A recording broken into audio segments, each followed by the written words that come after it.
मित्रांनो, देशामध्ये जाती जनगणना करण्यासंदर्भामधला निर्णय भारत सरकारनं घेतलेला आहे आणि तेव्हापासून सोशल मीडियाच्या माध्यमातून आणि न्यूजमध्ये देशभरामधील जनता चर्चा करते की हा निर्णय योग्य की अयोग्य, चांगला की वाईट, ह्याच्या वेगवेगळ्या बाजू तपासून पाहिल्या जातात। जाती जनगणनेमध्येही आपल्याला सरकारला दोष द्यायचा नाही आहे, परंतु त्या अंगानं माहिती घेत असताना जसं अनेक निर्णय सरकारनं आत्तापर्यंतच्या काळामध्ये घेतले, अगदी भारत स्वतंत्र झाल्यापासून वेगवेगळ्या सरकारच्या काळामध्ये पाहिला आपण राम मंदिराचा मुद्दा असेल, 377चा मुद्दा असेल, अशा अनेक मुद्दे आहेत की त्याचे निर्णय घेतले गेले, परंतु निर्णय घेऊनही त्याची अंमलबजावणी मात्र होऊ शकली नाही, बराच काळ होऊ शकली नाही आणि त्याला काही कालांतरानं बऱ्याच निर्णयाची अंमलबजावणी झाली। पण तसंच ह्या जातीय जनगणनेची अंमलबजावणी केव्हा होईल? जी घोषणा झाली जातीय जनगणना होईल, परंतु ती केव्हा, हा एक फार मोठा प्रश्न आहे। 25मध्ये जातीय जनगणना होईल अशी घोषणा झाल्याच्या नंतर ते 25मध्येच काम चालू होणार आहे, 26मध्ये होणार आहे किंवा 29च्या नंतर होईल, त्याचा काय टायमिंग पिरियड सरकारनं सांगितलेला नसल्यामुळं त्याला किती वेळ लागेल हे सांगता येत नाही आणि त्याच्यामुळं जातीय जनगणनेमधून काय प्रॉफिट होणार आहेत, काय लॉस होणार आहेत, जे काही होतील ते त्यानंतरच। परंतु ह्या पार्श्वभूमीवरती बरेच लोक चर्चा करतात की जातीय जनगणना जर झाली तर फायदे काय।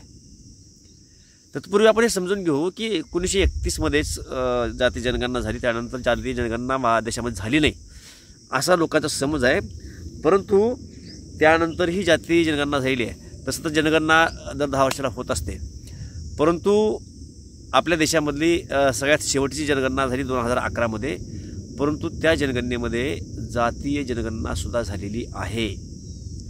म्हणजे काँग्रेसच्या सरकारच्या काळामध्ये, UPA सरकारच्या काळामध्ये 2011ला जातनिहाय जनगणना झाली आणि 11मध्ये ही जनगणना झाली, 12पर्यंत त्याचं काम चाललं आणि 12च्या एंडिंगला म्हणा किंवा 13ला म्हणा, 14च्या इलेक्शनच्या पूर्वी काँग्रेस सरकारनं हे सांगणं गरजेचं होतं की देशामध्ये असे जे काही आकडेवारी आहे ते सांगणं गरजेचं होतं, परंतु काँग्रेसनं त्यावेळेला सांगितलं की जी आकडेवारी आहे ती आकडेवारी आम्हाला मिळू शकली नाही आणि ॲक्युरेट आकडेवारी न भेटल्यामुळं आम्ही ती जाहीर केलं नाही। ही जातनिहाय जनगणना झाल्यामुळं प्रत्येकाला आपापला आकडा कळेल आणि मग त्या हिशोबानं सरकारलाही किती प्रमाणात किती टक्केवारीचं आरक्षण द्यायचं आहे हे लक्षामध्ये घे सरकारच्या येईल। त्याचबरोबरीनं SC ST आणि खास करून OBCमध्ये जे काही प्रवर्ग आहेत, जाती आहेत वेगवेगळ्या, ज्या आज अनेक जातीपर्यंत हे आरक्षण पोहोचत नाहीत, त्यांच्यापर्यंतसुद्धा हे आरक्षण सुटसुटीतपणे पोहोचू शकेल अशा पद्धतीचं नियोजन सरकारला आखता येऊ शकणार आहे आणि त्यामुळं जातनिहाय जनगणना अतिशय महत्त्वाची आहे। आता याचे काँग्रेससारख्या किंवा काँग्रेसने ज्यावेळेस ही मागणी केली त्यावेळेस भाजप सरकारनं सुद्धा, भाजपमधल्या अनेक लोकांनी सांगितलं होतं की हे चुकीचं आहे, जातनिहाय जनगणना करणं, त्याची मागणी करणं चुकीचं आहे, कारण सर्वांना आपल्या जाती शोधण्यासाठी हे सांगण्यासारखं आहे असं म्हटलं गेलं होतं, परंतु त्याच सरकारनं आता हा निर्णय घेतलेला आहे। कोणी काही जरी सांगत असलं तर जात लोक शोधतात आणि शोधायला सरकारच भाग पडते असं म्हणावं लागेल, कारण तुम्ही जातीच्या बेसवरती आरक्षण देणार असाल, जातीच्या बेसवरतीच काही योजना देणार असाल तर स्वाभाविकपणे जनता जात शोधणार आहे। जनतेनं जात शोधू नये अशा पद्धतीचं तुम्ही आखणी, आयोजन, नियोजन, जे काही योजना असतील त्या तुम्ही त्या पद्धतीने काढल्यात तर लोक जात शोधणार आहेत। म्हणजे जात शोधायला सरकारच भाग पडते असं म्हणायला काय हरकत आहे आणि म्हणून जातनिहाय जनगणना अतिशय महत्त्वाची आहेच। फक्त आता ती होत असताना कशा पद्धतीनं ही जातगणना होईल, पारदर्शक पद्धतीनं होईल का, त्याचे प्रश्न काय असणार आहेत, जातनिहाय जनगणना करण्यासाठी तुम्ही जी काही टीम नेमणार आहेत ती कशा पद्धतीने काम करणार आहे।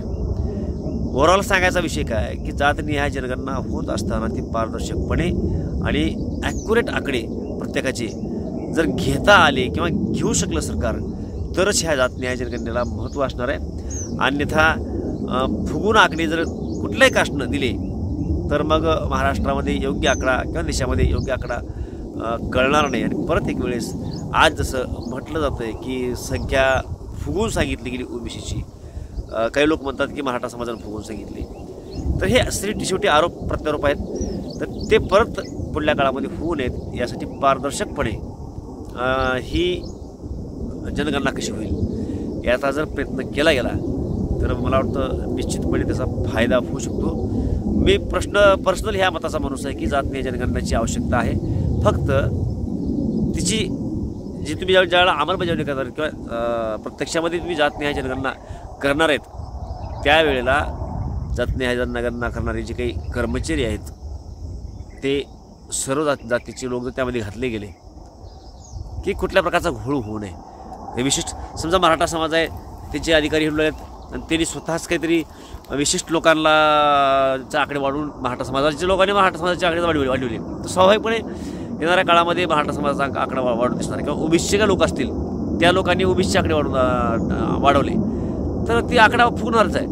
त्यासाठी ओबीसी असेल, मराठा असेल, SC असेल, ST असेल या सर्वांचे कर्मचारी त्या बंचमध्ये जर घातले आणि त्या पद्धतीने जर जातनिहाय जनगणना केली गेली तर त्याचा फायदा होऊ शकतो. तसं पाहिलं तर आधार कार्ड म्हणजे पूर्वीसारखं आता किचकट नाही जातनिहाय जनगणना करणं. आधार कार्ड वगैरे आहेत. फक्त प्रामाणिकपणे जर काम केलं गेलं तर एकतर भारताची लोकसंख्या किती आहे हेही कळेल आणि प्रत्येक जातीचे कोण्या कॅटेगरीचे किती लोक आहेत हे कळेल आणि सर्वांना योग्य न्याय देता येऊ शकेल. त्या अनुषंगानं ही जातनिहाय जनगणना अतिशय महत्त्वाची आहे असं मला वाटतं. आता या सगळ्या मुद्द्यावरती आपली काय प्रतिक्रिया आहेत या बाबतीमधली आपली मतं निश्चितपणे कमेंटला कळवा आणि या चॅनलला सुद्धा सबस्क्राईब करून घ्या. लवकरच भेटू. जय महाराष्ट्र.